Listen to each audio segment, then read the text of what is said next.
راوی news Pakistan کی آواز۔ بسم اللہ الرحمن الرحیم۔ السلام علیکم ناظرین، راوی نیوز HD کے ساتھ میں ہوں محمد رضوان عاجز۔ ایک مرتبہ پھر رخ کریں گے سرگودا کا، جہاں نوسرباز گروہ کا شہری کو قیمتی جائیداد سے محروم کرنے کا منصوبہ بے نقاب ہو گیا۔ متاثرہ شخص کا وزیر اعلیٰ پنجاب اور وزیر اعظم پاکستان سے فوری نوٹس لینے کا مطالبہ۔ مزید تفصیلات جانتے ہیں بیورو چیف سرگودا ادریس نواز کی اس رپورٹ میں۔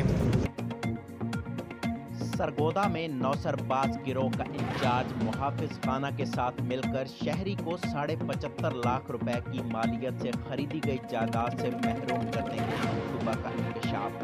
تحریر کردہ اسٹامپ فروشی کے رجسٹر میں ٹیمپرنگ کر کے کرایہ نامہ اور تعمیرات تحریر کر دیا۔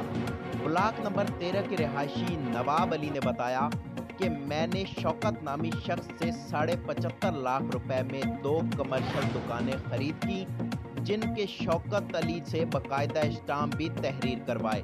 بعد ازاں بدنیت ہونے پر شوکت علی نے سرفراز، اشتیاق، رضوان، اقبال کے ہمراہ انچارج محافظ خانہ شجاع الدین کے ساتھ مل کر اسٹامپ جاری کرنے والے رجسٹر میں اقرار نامہ بیع کی بجائے کرایہ داری اور تعمیرات تحریر کروا دیا، اور اس طرح ٹیمپرنگ کرے مجھے میری ساری عمر کی جمع پونجی سے محروم کرنے کی کوشش کی گئی، جس پر میں نے ڈائریکٹر اینٹی کرپشن سرگودا کو بھی درخواست گزار رکھی ہے۔ دفتروں کے چکر لگا لگا کر تھک چکا ہوں، تاحال میری سنوائی نہ ہو سکی ہے۔ میری وزیر اعلیٰ پنجاب اور وزیر اعظم پاکستان سے اپیل ہے کہ مجھے انصاف دلوایا جائے۔